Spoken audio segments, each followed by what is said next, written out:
મારા મમ્મીને ઉધરસ આવતી હતી તો અમે જુનાગઢ હોસ્પિટલમાં ગયા. ત્યાં અમને દાખલ કરવામાં આવ્યો અને કહેવામાં આવ્યું કે કાઉન્ટર ઉપર 20,000 રૂપિયા પહેલાં જમા કરાવી દો, સારવાર અત્યારે ચાલુ કરી દેશું, ડૉક્ટર સવારે આવશે. મારા મમ્મી જ્યારે હોસ્પિટલ ગયા હતા ત્યારે તે ચાલીને ગયા હતા, પણ જ્યારે તે ઘરે આવ્યા ત્યારે તે સબ વાહિનીમાં આવ્યા. વિગતે વાત કરીએ તો વાત છે ભારતીબેન જોશીની, જે માણાવદરના રહેવાસી હતા અને રાતે તેને ઉધરસ આવી તો સ્થાનિક ડૉક્ટરે કહ્યું કે તમારે હોસ્પિટલમાં દાખલ થવું પડશે. ત્યારે તે જૂનાગઢની કેજે હોસ્પિટલમાં દાખલ થવા માટે આવ્યા ત્યારે તે લોકોને કહેવામાં આવ્યું કે પહેલાં 20,000 રૂપિયા કાઉન્ટર ઉપર જમા કરી દો. શરૂઆતમાં તો ડૉક્ટરે એવું કહ્યું કે કોઈ ગંભીર બીમારી નથી, પણ જેમ જેમ દિવસો જતા ગયા તેમ તેમ કહ્યું કે જો તમારી પાસે કાર્ડ હશે તો તમારી સારી સારવાર કરવામાં આવશે. જેમ સારવાર ચાલુ થતી ગઈ તેમ કહેતા ગયા કે તમારા મમ્મીની તબિયત હવે સારી નથી, અતિ ગંભીર છે, તમારું ઓપરેશન કરવું પડશે તમારા મમ્મીનું. વિગતે જો વાત કરીએ તો પહેલાં તો સૌપ્રથમ આપણે આ વિડીયો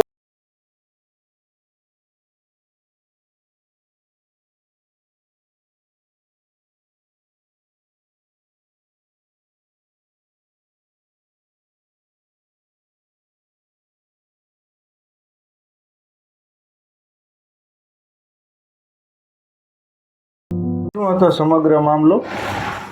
નમસ્કાર.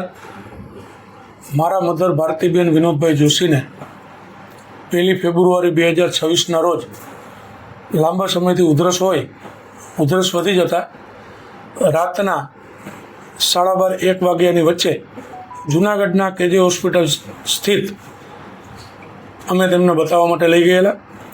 ત્યાં ગયા સારવાર ચાલુ કર્યા પહેલાં જ ફરજ પરના સ્ટાફે અમને કહેલ કે પહેલાં 20,000 રૂપિયા ભરી દો. 20,000 રૂપિયા ભર્યા બાદ તે લોકોએ પોતાની સામાન્ય સારવાર ચાલુ કરેલ અને કહેલ 20,000 રૂપિયા કોઈ પણ રિપોર્ટ કર્યા પહેલા લઈ લીધા કે રિપોર્ટ કરીને કે કોઈ ઓપીડી લઈને લીધા? નહીં, પહેલાં અમે ગયા એટલે તાત્કાલિક એવું જ કહ્યું ભાઈ સારવાર બાદમાં પહેલાં 20,000 રૂપિયા ભરી દો. એ 20,000 રૂપિયા ભર્યા ત્યાર પછી એ લોકોએ પ્રાથમિક સારવાર જે એને અપાતી હશે આપી અમને. પછી અમને એવું કહ્યું કે અત્યારે દાખલ કરી દઈએ છીએ તમારા માથાને, સવારે ડૉક્ટર સાહેબ આવે એટલે વધારાની સારવાર આપણે ચાલુ કરશું. બરાબર. ત્યારબાદ સવારે ડૉક્ટર કેયુર પીપળિયા સાહેબ આવેલા. તેઓએ મારા મધરના બ્લડના રિપોર્ટ અને બધું કર્યું અને અમને કીધું કે ભાઈ ફેફસાના રિપોર્ટ કરવા માટે થઈ અને આપણે સિટી સ્કેન કરવું જોશે. અમે કીધું કોઈ વાંધો નહીં, એટલે સિટી સ્કેન માટે મોકલ્યા. એ દરમિયાન ડૉક્ટર પીપળિયાએ મારા મધરને કાર્ડિયોગ્રામ કાઢ્યો તો નોર્મલ આવ્યો, ટ્રોપોનિન ટેસ્ટ કર્યો નોર્મલ આવ્યો. પછી એણે કહ્યું કે આપણે 2D ઇકો કર્યો તો એ પણ નોર્મલ આવ્યો. આ બધી વસ્તુ નોર્મલ હતી, માત્ર એને CPR વધારે હતું, CRP અને ફેફસામાં ઇન્ફેક્શન હતું એમ.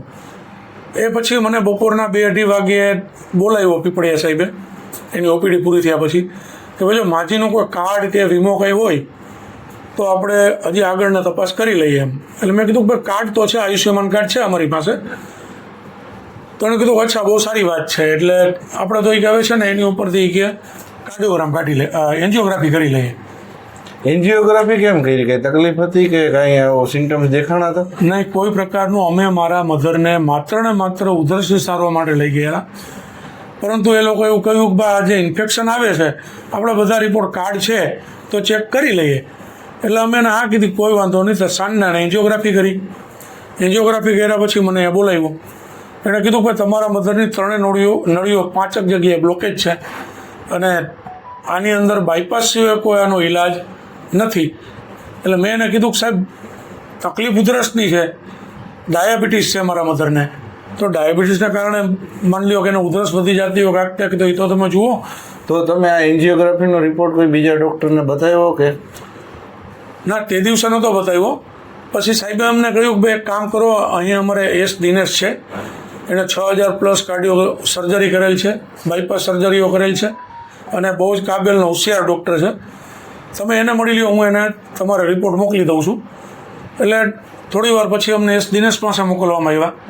એસ દિનેશે કીધું કે ભાઈ તમારા મધરના બધા રિપોર્ટ મને પીપળિયા સાહેબે મોકલેલા છે અને મેં એનો અભ્યાસ કર્યો છે. તમારા મધરનું હાર્ટ બહુ સારું છે, 2D ઇકોમાં એનું હૃદય 55% કામ કરે છે, એના વાલ બધા સારા છે માત્ર એની નળીઓ બ્લોકેજ છે અને મારા માટે બાયપાસ સર્જરી કરવી એટલે પગમાંથી કાંટો કાઢવું કે બાયપાસ કરવું બંને એક સરખી બાબત છે. પણ અત્યારે આપણા માટે ચિંતાનો વિષય તમારા મધરનું ફેફસાનું ઇન્ફેક્શન છે. તો મેં એને કીધું કે સાહેબ એ માટે તમે લઈ આવ્યા છીએ. તો એણે બી મને વાત કરી કે ભાઈ અમારી પાસે કોઈ ફેફસાના સ્પેશિયાલિસ્ટ ડૉક્ટર નથી, એટલે આપણે પલ્મોનોલોજિસ્ટ બહારથી હાયર કરવા પડશે અને એ તમારા કાર્ડમાં કોઈ વસ્તુ નહીં આવે, તમારે એનો ચાર્જ એડિશનલ તમારા ઘરમાંથી ચૂકવવાનો રહીએ. અમે એને કીધું કોઈ વાંધો નહીં સાહેબ, તમે બોલાવી લ્યો, સારા ડૉક્ટર હોય. એટલે એના ડૉક્ટર કોઈ હિરેન હળિયા કરીને ડૉક્ટર છે, એમને એને વાત કરી અને ડૉક્ટર હિરેન હળિયા તપાસવા આવ્યા. બરાબર, પછી એને એની ટ્રીટમેન્ટ ચાલુ કરી અને અમને કીધું કે ભાઈ પહેલાં એનું આપણે ફેફસાનું કમ્પ્લીટ થાય પછી આપણે બાયપાસ ઉપર લઈ જઈશું. એટલે ત્યાં દાખલ કર્યા ને હિરેન હળિયા આવ્યા, 2 વખત આવ્યા હશે ટોટલ. એટલે અમે એને ચાર્જ આપી દેતા, એની અમને કોઈ પહોંચણી દીધી નથી કે જે હોસ્પિટલમાંથી. ત્યારબાદ અમે 5-6 તારીખે બાઉટ અમારા એક બીજા મિત્ર ડૉક્ટર છે, એમને મારા મધરના બધા રિપોર્ટ મોબાઈલથી મોકલ્યા અને પૂછ્યું કે ભાઈ સાહેબ આ રીતના રિપોર્ટ આવ્યા છે ને આટલી નળી બ્લોકેજ છે, તો આનું શું કરવું પડે? તો એણે અમને કીધું કે ભાઈ તમે કાર્ડ ઉપર કરો છો એટલે એવું બને, બાકી એમાં તમારે 2 જગ્યાએ સ્ટેન્ટ મુકાવી દો તો તમારા મધરની સ્થિતિ કમ્પ્લીટ થઈ જાય એમ છે. પણ કાર્ડ ઉપર મલ્ટિપલ સ્ટેન્ડ એમાં શક્ય ના હોય એટલે ડૉક્ટરે વાતે મોનસાયું હોય એવું બને. એટલે ત્યારબાદ અમે લોકોએ બીજે દિવસે પીપળિયા સાહેબને રૂબરૂ મળવા ગયા, હું ને મારા બ્રધર બને. તો પીપળિયા સાહેબને અમારી જાણ મુજબ લગભગ 7 તારીખ હતી તે દિવસે. 7 તારીખે એને ગયા તો એ લગ્નમાં હતા, એટલે મારા બ્રધરે એમને ફોન કર્યો કે સાહેબ આપણે કાર્ડ ઉપર જ કરાવવું કોઈ ફરજિયાત નથી, તો મારા મધરને 2 ની રિપ્લેસમેન્ટ થઈ ગયા છે અને અવસ્થા 70 વર્ષે પહોંચી છે, એવું બને કે આવડું હાર્ટની સર્જરી સહન ના કરી શકે, તો આપણે સાહેબ સ્ટેન્ટ બેસાડવું પડે ને એનું અમારે પે કરવું પડે. તો અમને વાંધો નથી, આપણે કાર્ડને સાઈડ ઉપર મૂકી શકીએ એમ છીએ. તો પીપળિયા સાહેબે કીધું કે ભાઈ તમે ચિંતા ના કરો, તમારા મધરને સ્ટેન્ટથી કામ નથી થઈ શકે એમ, બાયપાસ જ જરૂરી છે અને ભાઈ દિનેશ સાહેબનું કામ બહુ સારામાં સારું છે, તમે મારી ઉપર ભરોસો કરો, તમારા મધરની આયુષ્ય વધી જશે. આ બધી ચર્ચા કરીને અમે પીપળિયા સાહેબ ઉપર ભરોસામાં હતા.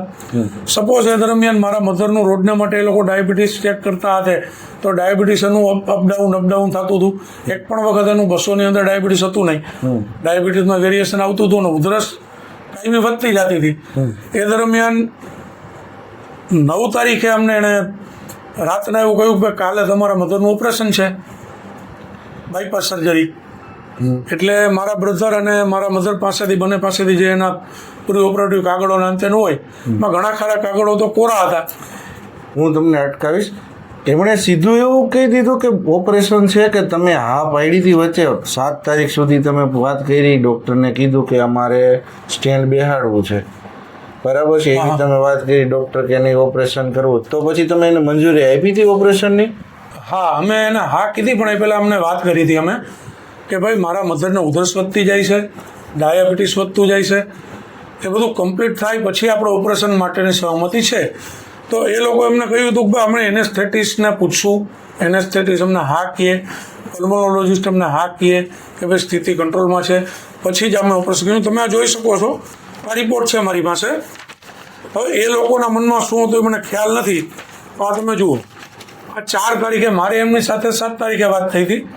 આ 4 તારીખે જ એ લોકોએ મારા મધરનું બાયપાસ પ્લાન કરી લીધું હતું, બરાબર. આ એસ દિનેશનું નોટિંગ છે આ કાગળમાં. 4 તારીખે એ લોકોએ પ્લાન કરેલું હતું અને 5 તારીખે એસ દિનેશ નોટિંગ મૂકે છે કે ભાઈ એપ્રુવલ માટે આપણે મૂકીએ છીએ અને એપ્રુવલ બાકી છે. એટલે 5 તારીખે એ લોકો બાયપાસનું જે PMJAYનું એપ્રુવલ હોય એના માટે કાગળ કમ્પ્લીટ કરે છે. અને પાછું અમને જાણ ક્યારે કરી રહ્યા? અમને તો આ પાછળથી કાગળ આવ્યા ને અમારી પાસે, મારા મધર ઓફ થઈ ગયા ત્યારબાદ અમારી પાસે આ જાણ કરી. હવે આ બધા એમના ઇન્ડોર પેપર્સ છે. આ તો મારા મધર ગુજરી ગયા પછી અમને મહા મહિના કાગળ મળ્યા છે, કાગળ પણ દેવાની નાખ્યા હતા. એની અંદર પાછું લખે છે એ લોકો કે પેશન્ટ કફની ફરિયાદ કરે છે અને પેશન્ટને ઉધરસ પુષ્કળ છે, એવું એનું નોટિંગ છે. અમે એની અંદર હાઇલાઇટરથી કર્યું છે, બરોબર. અને આ બધું એનું પ્રી પ્લાન હતો.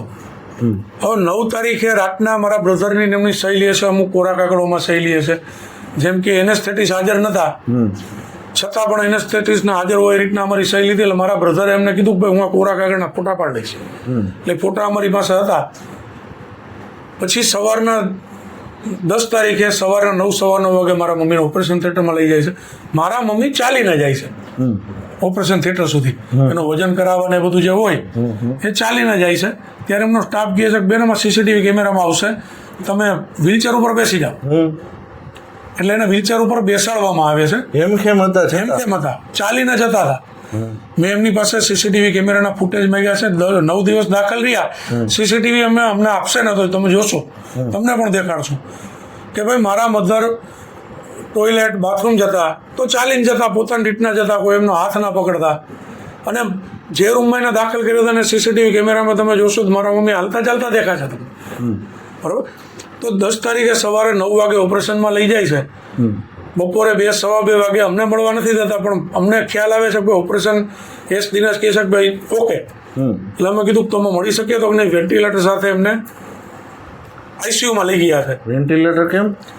એ જ અમે પૂછ્યું કે સાહેબ ઓપરેશન સફળ થયું છે તો વેન્ટિલેટરની આવશ્યકતા ક્યાંથી ઊભી થઈ? તો એણે કીધું કે ભાઈ એનેસ્થેસિયાની અસર છે, 70 વર્ષ ઉંમર છે ને જાજુ બ્લોકેજ હતું, એટલે રિકવર થતા 12-24 કલાક લાગે. આપણે ધીમે ધીમે કરીને વેન્ટિલેટર હટાવી લેશું. હવે ડૉક્ટરને આપણે ભગવાન માનીએ છીએ, તમે પણ માનતા હો. અને અમે એસ દિનેશને, મારા ભાઈ તો છે, એ કાયદેસર એના પગના અંગૂઠાને અડીને પગે લાગે છે કે તમે સાહેબ અમારા ભગવાન, તમે મારી મને નવજીવન આપ્યું. તો અમને રાત સુધી એને મળવા નથી થતા. રાતના 1 વાગ્યે મારા ભાઈ ઉપર ફોન આવે છે, 12:30-1ની વચ્ચે, ભાઈ તમારા મધર છે એ સિરિયસ છે, એટલે આવી જાઓ. ત્યાં ગયા તો એણે કહ્યું કે અડધી કલાકથી તમારા માતાનું હૃદય બંધ થઈ ગયું છે. એટલે મારા બ્રધરે પૂછ્યું કે ભાઈ અડધી કલાકથી હૃદય બંધ છે તો ડૉક્ટરને બોલાવ્યા છે. એ દરમિયાન એણે કોઈ ડૉક્ટર સાથે વાત કરતા હતા, કીધું કે ભાઈ પેશન્ટ વીએફ કન્ડિશનમાં છે. એટલે મારા ભાઈ સમજી ગયા વીએફ કન્ડિશન એટલે કાર્ડિયાક પ્રોબ્લેમ મોટો છે. અને મારા મધર હલનચલન કરતા નહોતા, અચેત હતા, એટલે કેસ ફેલ થઈ ગયો છે. એ દરમિયાન કોઈ ડૉક્ટર આવ્યા નથી. એણે કીધું કે તમારા મધરનું હૃદય પાછું અમે કૃત્રિમ પેસમેકર બેસાડી ચાલુ કર્યું છે અને વેન્ટિલેટર ઉપર રાખ્યા છે. આવી વાતચીત કરી. એ દરમિયાન સવારના એટલે 11 તારીખે 11-11:15 વાગે અમારી પાસે 3 થેલી ભરી, 3 જબલા ભરી દવા મગાવે છે. ત્યારે મારા કાકી પૂછે છે કે દવા કેના માટે? તો ભારતીબેન માટે. મારા મમ્મી તો વેન્ટિલેટર ઉપર હતા.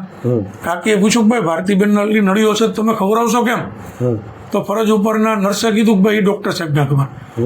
તો અમને તો જવા જ નતા દીધા. બપોરે 2:30 વાગે ઓપરેશન થયું 10 તારીખે. ત્યાં સુધી બીજે દિવસે 11 તારીખે બપોરના 2 વાગે અબાઉટ ડૉક્ટર માણેક કે જે આઈસીયુ સંભાળે છે એને અમને બોલાવ્યા. કીધું કે અમે ખૂબ મહેનત કરી પણ તમારા મધરને જે હાર્ટ બંધ થઈ ગયું હતું રાતના, એટલે કોમામાં વયા ગયા છે અને મલ્ટી ઓર્ગન ફેલ્યોર થઈ ગયું છે, કિડની, લીવર, ફેફસા બધું ફેલ છે. આપણી પાસે જે અદ્યતન સારવાર છે ને મોંઘી છે. એટલે અમે કીધું ભાઈ મોંઘી હોય તો ભલે તમે કોઈ જવાબદારી લેતા હો, ચાન્સીસ હોય તો ના 0.1%. એટલે અમે કીધું તો કહી દો ને ભાઈ કેસ ફેલ થઈ ગયો. તો કાંઈ બસ ફેલ થઈ ગયો છે. આ રીતના કરેલું. આનું ટૂંકસાર એક તમને કહેવા માગું છું કે કેજે હોસ્પિટલની બેદરકારીના કારણે 1 તારીખે રાતના 12-12:30-1 વાગે અમે જ્યારે કેજે હોસ્પિટલે મારા માતાને લઈ ગયા ત્યારે અમારા પ્રાઇવેટ વ્હીકલમાં ગયા હતા. મારી માતા ત્યાં ચાલીને ગયા હતા. અને વિડંબના જુઓ તમે તો એ લોકોની બેદરકારીના કારણે જે મારી માતા ચાલીને ગયા હતા એ 11 તારીખે સબવાહિનીમાં અમારે માણાવદર લઈ આવવા પડે છે. બરાબર. એટલે અમારી માટે આ વજ્રઘાત છે. અમે એવું આ માધ્યમથી કહેવા માગીએ છીએ કે ભાઈ આની બેદરકારીને તમે ઉજાગર કરો અને અન્ય કોઈ પેશન્ટોના જીવ બચશે તો એ પણ મારી માને સાચી શ્રદ્ધાંજલિ ગણશું. જી, તમે આના વિશે ક્યાંય ફરિયાદ કરી છે? હા, મેં બી ડિવિઝન પોલીસ મથકમાં ફરિયાદ કરી છે. એ લોકો એફઆઈઆર નથી કરી. એનું કહેવાનું એવું હતું કે ભાઈ અમારે મેડિકલ કાઉન્સિલને આના માટે જાણ કરવી પડે. મેં એને કહ્યું કોઈ વાંધો નહીં, પણ મેં ત્યારે એનું ધ્યાન દોર્યું હતું કે ભાઈ તમારે મેડિકલ કાઉન્સિલને તો એના મેડિકલ નેગ્લિજન્સી માટેની વાત છે, પણ આ લોકોએ જે કોરા દસ્તાવેજોમાં સહી લઈ લીધી છે પછી એની અંદર કૂટકર્ણ કરી અને જે દસ્તાવેજો સાથે ચેડા કર્યા એ તો એક ફોજદારી ગુનો છે. હજી એ બાબતે પણ મને કોઈ લોકોએ જવાબ નથી દીધો. મેં ફરિયાદ દીધી એ પછી એ લોકોએ મને 8-10 દિવસ 12 દિવસ પછી બોલાવેલો. મારો જવાબ લીધો છે પણ દવાખાનાના મેનેજમેન્ટનો કોઈ જવાબ લીધો, મેડિકલ કાઉન્સિલમાં કોઈ રજૂઆત થઈ, ત્યાંથી કોઈ જવાબ આવ્યો, એ મારી સાથે કોઈ પણ પ્રકારની માહિતીની આપલે નથી થતી. એટલે એનો પણ શંકાના દાયરામાં છે પોલીસ ખાતું. પણ મેં પોલીસ મહાનિદેશક સાહેબને પણ આ વિશે ધ્યાન દોરેલ છે. ઓનલાઈન ઈમેલ કરેલો છે. હજી સુધી મેં ગઈકાલે પણ પાછો ફોન કર્યો હતો તો મને ગલાતલા કરવામાં આવે છે, મને આનું કોઈ આખી સાચી માહિતી દેતા નથી. અને મારી એક સાથે આ બનાવ નથી બન્યો. તમે હમણાં જુઓ તો ઘણા લોકો KJ હોસ્પિટલના બેદરકારીનો ભોગ બનેલા છે એવું સાબિત થાય છે. મેં આ ઉપરાંત આરોગ્ય વિભાગને પણ ફરિયાદ કરેલી છે. આરોગ્ય વિભાગને ફરિયાદ કરી એ દરમિયાન આરોગ્ય વિભાગે 12.5 લાખ રૂપિયા જેવો દંડ પણ KJ હોસ્પિટલને ફટકારેલો છે. બરાબર. તો મેં આરોગ્ય વિભાગને પાછું, હું અત્યારે નગરપાલિકા માણાવદરનો કોર્પોરેટર છું, નગરસેવક છું, મેં આરોગ્ય વિભાગને પાછો પણ એક લેટર લખેલો છે કે ભાઈ આજે તમે 12.5 લાખનો દંડ કર્યો છે KJ હોસ્પિટલને, એ 1,25,00,000નું બિલ મૂક્યું છે એ લોકોએ. 76 જેટલા ઓપરેશન દિનેશે ખોટા રેકોર્ડ ઉપર સવાર થઈને કર્યા છે બીજા ડૉક્ટરના નામ ઉપર. 1.25 કરોડનું બિલ લઈને 12.5 લાખ રૂપિયાનો તમે દંડ કરો છો. તો એનો અર્થ એ કે કોઈ પણ બીજું દવાખાનું છે, કોઈ પણ મલ્ટી સ્પેશિયાલિટી હોસ્પિટલ છે, આ રીતના મસ્ત મોટા બિલો છે આયુષ્યમાન કાર્ડમાં બનાવી 10% દંડમાં છૂટી જશે. બીજું, જે 76 ઓપરેશન થયા એમાં મારા મધર જે રીતના એક્સપાયર થયા છે તે લોકોની નેગ્લેજન્સીનો ભોગ બનીને 76માંથી કેટલા લોકો સાજા થયા, કેટલા કાયમી માટે વિકલાંગ થયા, અપંગ થયા, કોમામાં ગયા, કેટલા લોકો ગુજરી ગયા. અને કોઈ ગુજરી ગયા છે, કોઈનો જીવ ગયો છે, તો એના જવાબદાર કોણ? એ 76 ઓપરેશનની સ્થિતિ કઈ? મેં તો માગણી કરી છે સરકારશ્રી પાસે તપાસની કે ભાઈ એ 76 ઓપરેશનોના દર્દીઓની હાલ સુધીની સ્થિતિ, આજની સ્થિતિની જાણકારી મેળવો. એ લોકો અત્યાર સુધીમાં જેટલા ઓપરેશનો કર્યા છે તેના દરેક પ્રકારના ડોક્યુમેન્ટની તપાસ કરો. PMJY અંતર્ગત એ લોકોએ જે કાંઈ ચાર્જિસ વસૂલ્યા છે સરકાર પાસેથી એનું પણ નિષ્પક્ષ અને વ્યવસ્થિત વ્યક્તિઓ પાસે ઓડિટ કરાવવું. જે ડોક્યુમેન્ટોમાં અમારી હારે ચેડા થયા છે એમ ઘણા લોકો હારે થયા હશે તો એનું પણ ફોરેન્સિક લેબોરેટરી દ્વારા કે ફોરેન્સિક નિષ્ણાતો દ્વારા એ બધા રેકોર્ડનું તપાસ કરાવો. ઘણી માગણીઓ છે. હજુ એક નથી આનો ભોગ બનેલો અને આ એક હોસ્પિટલ પણ નહીં હોય. તો મારી માગણી છે સરકારશ્રી પાસે કે ભાઈ આનું નિષ્પક્ષ અને કોઈ પ્રકારના પૂર્વગ્રહથી પ્રેરાઈ વગર હું કહું છું કે મને મારા માતુશ્રી વયા ગયા છે, હું પાછા નથી આવવાના, તો અન્ય કોઈના માતુશ્રી કે વાલા સગા બચી જાય અને આયુષ્યમાન કાર્ડ ઉપર આવી ગેરરીતિ થતી અટકે તે માટે સરકારશ્રી અને તંત્ર કંઈક કામ કરે. મને ન્યાયતંત્ર ઉપર પણ પૂર્ણ ભરોસો છે અને આપની ચેનલના માધ્યમથી હું કહીશ કે આ બાબતે સરકારશ્રી, તંત્ર અને લાગતા વળગતા તમામ કંઈક યોગ્ય નિર્ણય લે, યોગ્ય તપાસ કરે અને દોષિતોને સજા થાય. અને જે નિર્દોષ લોકો, ગરીબ લોકો આયુષ્યમાન કાર્ડ ઉપર સારવાર લેવા જાય છે, એક ભરોસો લઈને જાય અને એનું પેશન્ટ છે કે મારી માતાની જેમ પગે ચાલીને જઈ અને સબવાહિનીમાં ના આવે. આ કરવું હોય તો આની ઉપર કડકમાં કડક નિયમો લાદવા જોશે અને સંપૂર્ણ તપાસ તો કરવી જ જોશે. આ ઘટના સાંભળ્યા બાદ તમને ફિલ્મી દ્રશ્યો યાદ આવી ગયા હશે ગબ્બર પિક્ચરના, જેમાં પણ આવા દ્રશ્યો જોવા મળ્યા હતા.